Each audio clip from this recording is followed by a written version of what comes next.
Hello? Hello? Hello? Hello? Hello? Oh, Hello? Hi, hey, I'm the Gweeb. I'm JizzyJ and Gweeb. Wait, you're This is the JizzyJ JizzyJ and the Gweeb. In the morning and the evenings. Coming at you at 11:57 on the dot. on the dot. No sooner, no later. And no sooner rather than later to tell you about the sudden truth of a past mistake. Today we're going to be talking about the time we burned down a marmalade factory. Now, Gweeb, I know you owned it, so why don't you go ahead and just explain? So, alright, so this story is a combination of both good and bad because, yes, I was the owner of this marmalade factory, but it wasn't doing very well. I was losing a lot of money. It was during the recession. Yes, it was during the Great Recession of 1672. And the workers, they were trying to unionize, and I couldn't have that, so I was union busting, I was busting balls, I was out there working myself because they're striking, not letting the trucks come in, so I'm out there, you know, making marmalade myself In the heat. in the heat, no air conditioner. um, but that's really just the setup of the story. I'm not a terrible person. So eventually, I let them unionize. I let them come back to their jobs and start working again. Yeah. But unfortunately, this was costing me billions of dollars, and Wow. yeah. So what? This is actually one of the our me and Jizzy J's first interactions. So do you want to talk about how I contacted you? Oh, when you like the first ever time you hit me up? Yeah. Yeah, this is actually really crazy because I starting up, so we were just pedaling on the streets. Um, we had like a place that made the marmalade with steam engines, and it could droop down from the ceilings, and we catch it in jars, on the floors from different places, and we would sell them to like different cities, and we could like travel. And the first time he ever contacted me, I was actually on my way to a different city to start a new life from my old city. And instead of because we didn't have phones, and we didn't even have pagers or like messenger birds, because the birds, in that risk, they were like wings.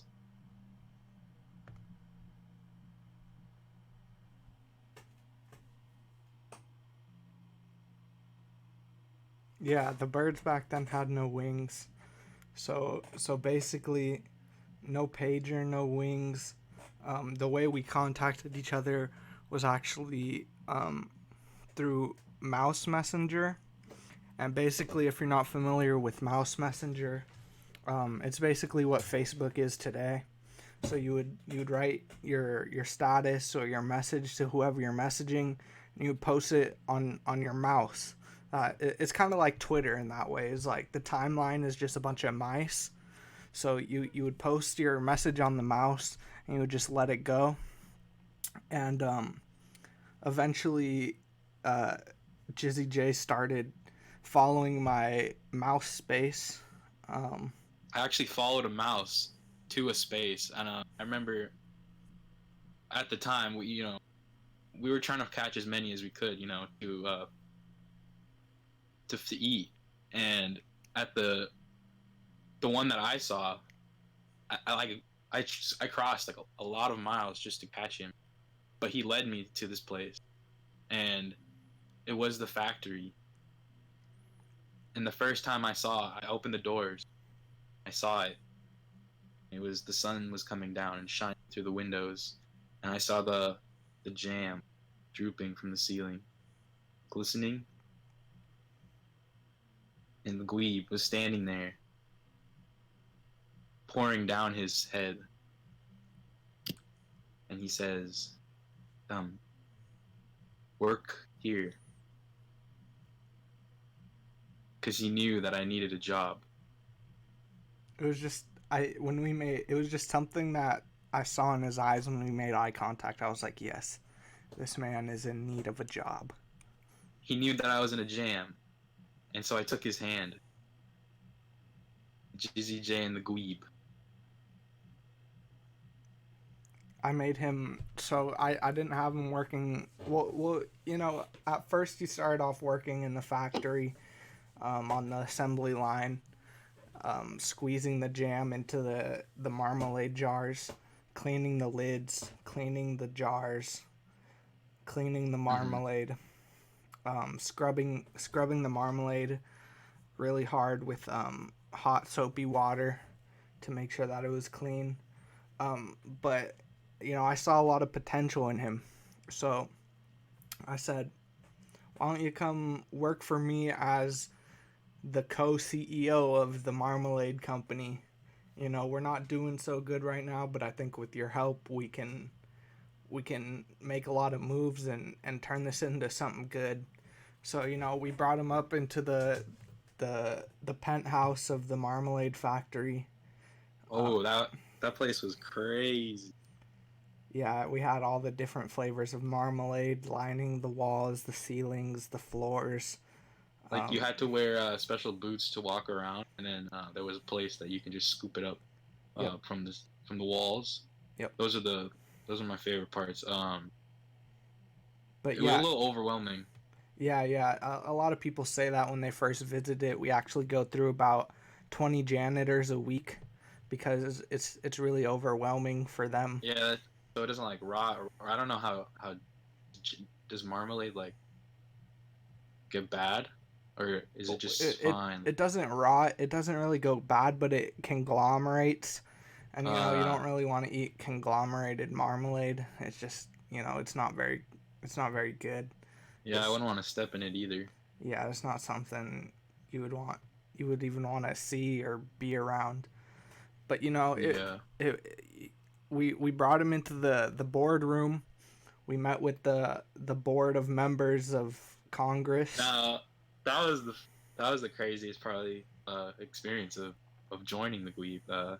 Now the commerce, it wasn't exactly. I thought it was gonna be somewhat of a courtroom per se, where the jury is judging whether I should be part of it, the crew. As I knew at that point, he was the monopoly on the jam industry, and well, the marmalade industry. But he, when he took the other factories, Hmm. that was that was an unfortunate event that happened. Yeah, a lot of men were lost on both sides. A lot of good men, A lot of good factories too, a lot of good factories. A lot of good marmalade. but yours stood tall, and yours is no like the source now. So Well, it so yeah, was. he was put racking in. Uh huh. Yeah. So my but the actual people that were interviewing the job, they're actually like dangling from the ceiling And with and they were in like marmalade cocoons almost, hanging yeah, from but the it ceiling. was weird. It was like I, I thought they were just hanging by like from like ropes or something, but they were kind of like drooping down slowly, but like really slowly. So I couldn't tell. Like it was like really slow. So by the end of it, I knew they were like more to the bottom, but I wasn't watching the whole time as they kept falling. So I wasn't sure. But now that I think about it, it does sound like it might have been a cocoon made of marmalade. Yeah. That I believe that is what it was. I've actually never spoken to the board of members of the Congress myself. That was actually my first time in the room as well. Was with you, so I was a little taken aback by it as well. But Oh wow! I thought I was just like following your lead. I thought you because you thought I thought you thought it was normal. Uh, mm, Yeah, Mm. it's definitely something that I've never seen before. But I think you kicked it off really well with them. They enjoyed your presence. Oh They yeah, they gave you the seal of approval. The father of the members of the Congress. He kind of put a he he put his thumb against your forehead and rubbed some marmalade on it, and that just yeah, from what I understood from the context of the situation, that just meant like you're accepted into the family. yeah. He left his thumbprint on me, and at that point, I took one of those cellophane papers, put it on, and I preserved it. So now I have the seal because after it, washed off my forehead, Mm-hmm. I had a physical copy of it, and it gave me unlimited meals, like the toast that you guys partnered with. So I unfortunately couldn't get the marmalade, and you know how expensive that could run at the current price.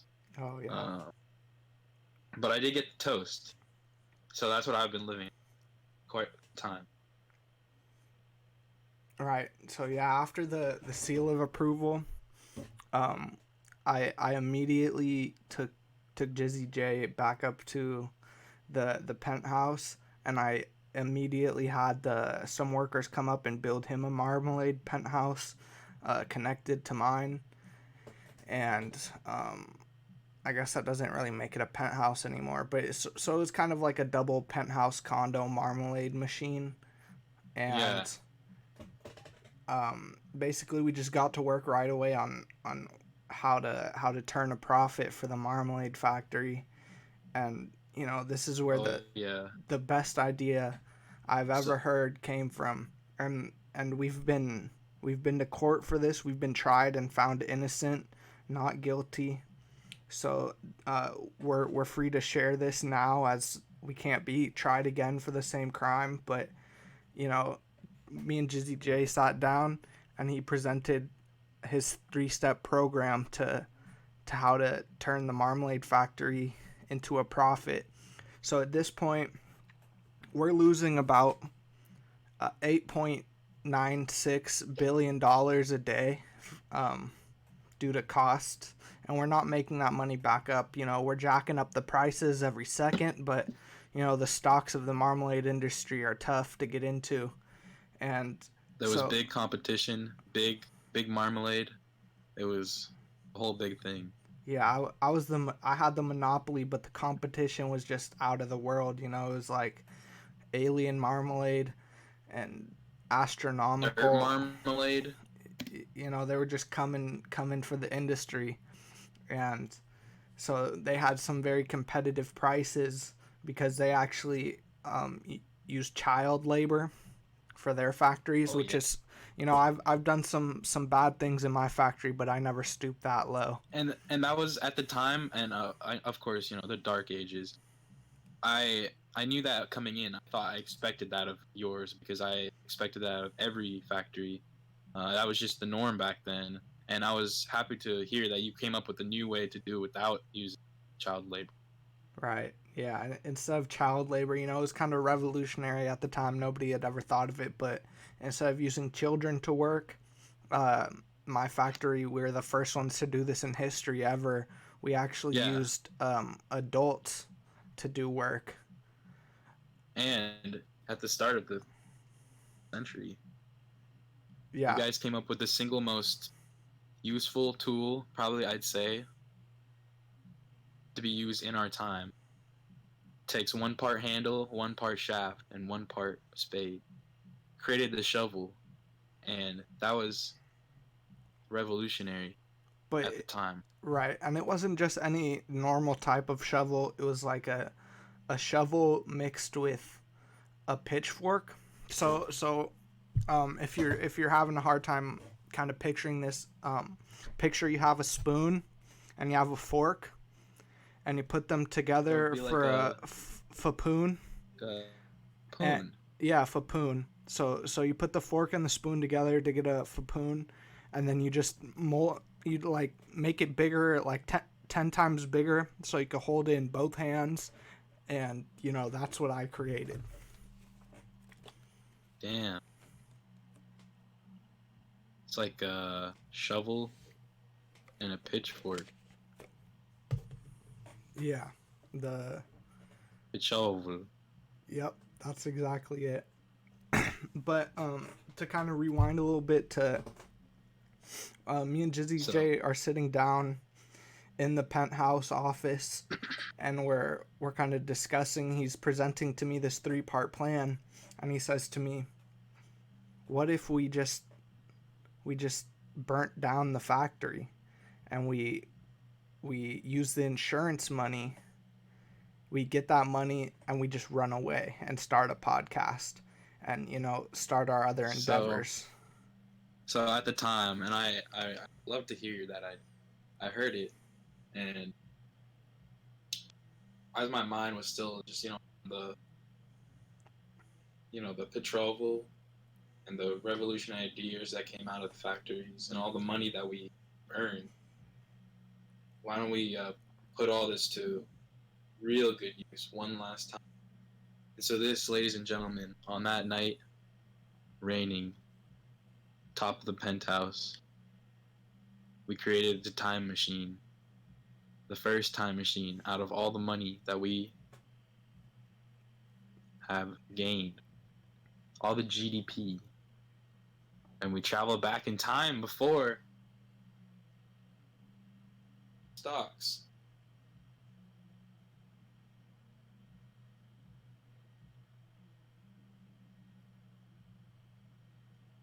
Yep, right before right before socks were invented. And so we took all this capital that we took back in time with us, and JizzyJ revolutionized the sock industry, and was able to make hundreds of thousands of billions of trillions of dollars from it. Um, Exactly. and That now, was that was a good day. yeah, and even to this day, for every singular sock that is created, JizzyJ makes about 14 cents. So as you can imagine, he's a That's very for wealthy everybody man. global wide. We got all of them.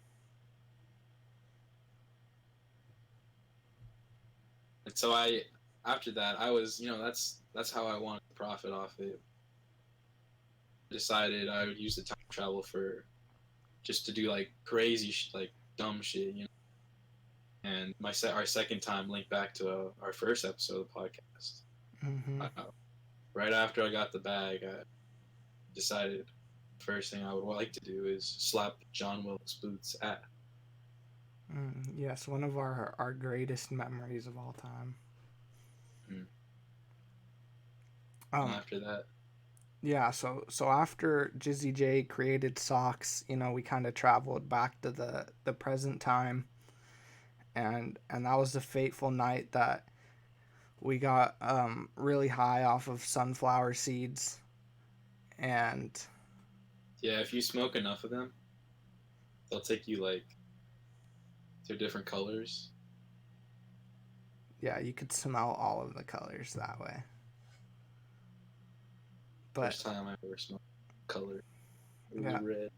yeah, that was yeah, I was smoking orange. Ooh. Yeah, so that was insane. We might have to talk about that on another episode of the podcast. I think that's like at least an hour worth of content. But Yeah. but on that fateful night, after getting blitzed out of our minds on sunflower seeds, was the time had come to light the factory on fire. Yeah, so you know, if anybody's smoked sunflower seeds before, you need an industrial grade blowtorch. Now, this is running underneath one of the heat lamps to melt the sugars for their marmalade. It was about the size of a jet engine. While we were smoking our seeds, we decided to just let it rip, and we detached the bolts from the sides. And since it was a cylinder, um, we just pushed it, and it began to like rock. It rocked and it kind of rolled a little bit. It rolled. We went down and there's a blast mode that we slid into. It's like a drain pipe. You can slide into it right before anything that because we created it.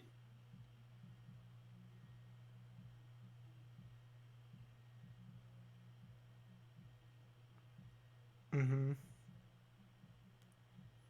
Yeah, so we rolled it into the drain pipe, and I'm not sure if you're familiar with drain pipes in the late 1600s, but all drain pipes in the late 1600s were actually made of gasoline. Yeah, that was right when I hit it. I smelt it, and then I dealt it as I was crawling. It started getting hotter and hotter. You know. Yeah, and it really is not very helpful that marmalade is the second most flammable material on Earth right after gasoline. So, yeah, And we didn't realize it at the time, uh, like what we were really selling. It had high concentration, and it was way bigger than we thought.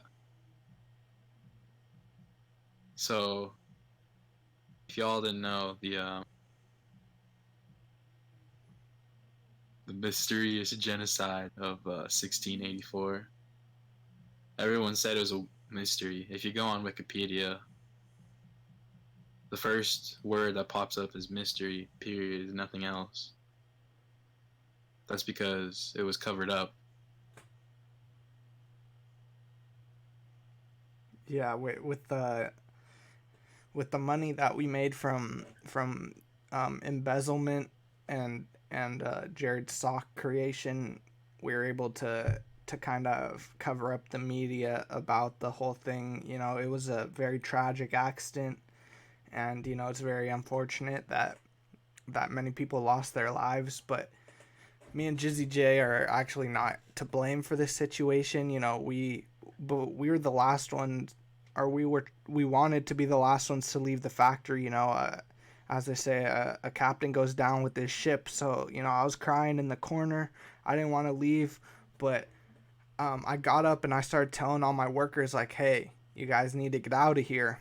You know, this place is burning down to the ground, and we can't have your you know, you got to get out of here alive before it consumes you." You know, and I thought it was pretty ironic that the marmalade was going to consume us after we had been consuming all the marmalade. But you know, I did my best to get all the workers out, but unfortunately they all decided that they wanted to stay in the marmalade and kind of play in it. Like, See, those are the best workers I've ever possibly worked with. No, they were dedicated to making that marmalade. They yep, spent their whole lives making it. They sleeped in it. they were they just continued to make the marmalade even though, you know, the fire was all around them. It was catching up to them, and I was screaming at them like, "Hey, get the fuck out of here. You need to leave. Like, the marmalade's going down." And they're just, you know, making marmalade. They probably couldn't hear the. Yeah, they probably couldn't hear. I think many of them were partially deaf as well.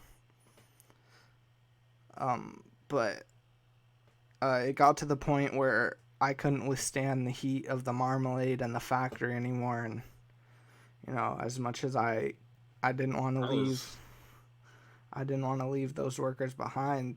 They wanted to leave themselves behind with the factory as their legacy, and yeah, that came to be yeah. the great genocide of 1687. It took some land, took some damage, but the land regrew, and in that came marmalade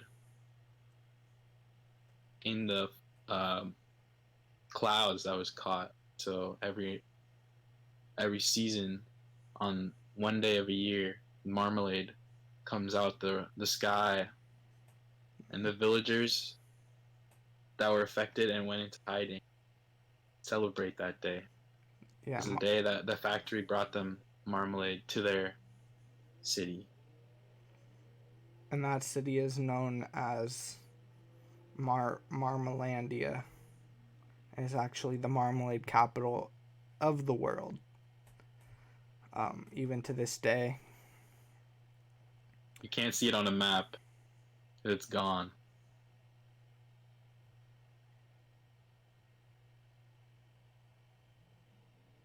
But yeah, so that was the time me and JizzyJ burned down a marmalade factory. It was And hot. It was greasy. but you know what it wasn't?